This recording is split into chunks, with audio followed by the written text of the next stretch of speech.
தமிழ்நாட்டின் எந்த மாவட்டத்தில் இயற்கை எரிவாயு இருப்பு கண்டுபிடிக்கப்பட்டுள்ளது?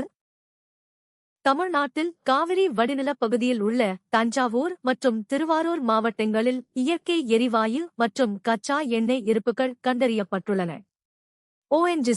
ONGC நிறுவனம் இப்பகுதிகளில் நீண்ட காலமாக அகழ்வாராய்ச்சி பணிகளை மேற்கொண்டு வருகிறது.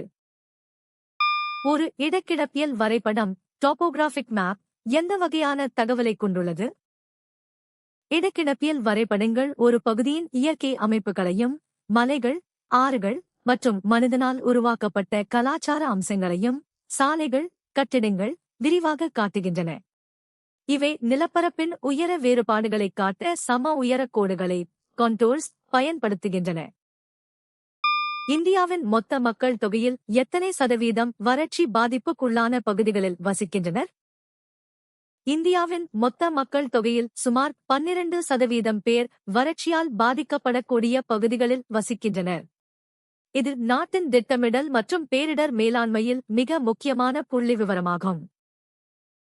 வரைபடத்தில் தேசிய மற்றும் முக்கிய சாலைகளை குறிக்கும் நிறம் எது? வரைபடங்களில் தேசிய நெடுஞ்சாலைகள் மற்றும் முக்கிய சாலைகளை குறிக்க சிவப்பு நிறம் பயன்படுத்தப்படுகிறது. இது சாலை போக்குவரத்தின் முக்கியத்துவத்தை வரைபடத்தில் எளிதில் அடையாளம் காண உதவுகிறது. 2. நிலப்பரப்பு தொடர்பாக குழாய் இணைப்புகளின் ஒரு நன்மை என்ன? குழாய் இணைப்புகள் பைப்லைன்ஸ் மிகவும் கடினமான நிலப்பரப்புகளிலும் மலைப்பகுதிகளிலும் மற்றும் நீருக்கடியிலும் எளிதாக பதிக்கப்படக்கூடியவை. இது திரவ மற்றும் எரிவாயு பொருட்களை நீண்ட தூரத்திற்கு தடையின்றி கொண்டு செல்ல உதவுகிறது. மக்கள் தொகை அடர்த்தியை வரையறுப்பது எது? மக்கள் தொகை அடர்த்தி என்பது ஒரு குறிப்பிட்ட நிலப்பரப்பில் பொதுவாக ஒரு சதுர கிலோமீட்டரில் வாழும் மக்களின் எண்ணிக்கையை குறிக்கிறது. இது ஒரு நிலப்பகுதியின் மீதுள்ள மக்கள் அழுத்தத்தை அளவிட உதவுகிறது. கால்டெராக்கள் உருவாக காரணம் என்ன?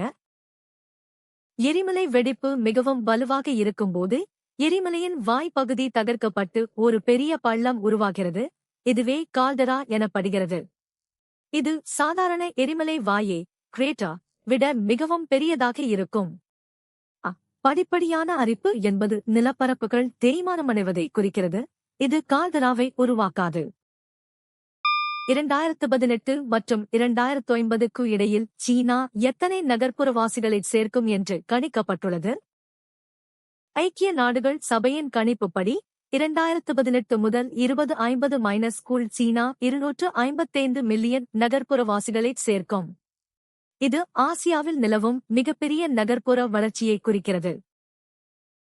கலங்கூட் மற்றும் அகுடா ஆகியவை எந்த இந்திய மாநிலத்தில் அமைந்துள்ள அழகிய கடற்கரைகள்?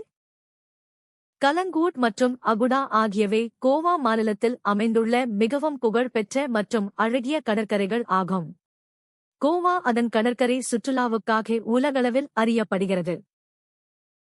வரைபடத்தில் அளவீடுகளை எவ்வாறு குறிப்பிடலாம் என்பதற்கு ஒரு எடுத்துக்காட்டு என்ன? வரைபட அளவீடு என்பது வரைபடத்தில் உள்ள தூரத்திற்கும் நிலப்பரப்பில் உள்ள உண்மையான தூரத்திற்கும் இடையிலான விகிதத்தை குறிக்கிறது.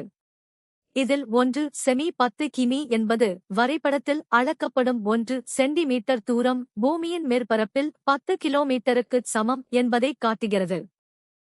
10 கிமி 1 செமி என்பது வழக்கமாக எழுதப்படும் முறைக்கு மாறானது. எந்த உண்மை உங்களை வியக்க வைத்தது? கீழே கமெண்ட் செய்யுங்கள். தினமும் புதிய தகவல்களுக்கு சந்தா செலுத்துங்கள்.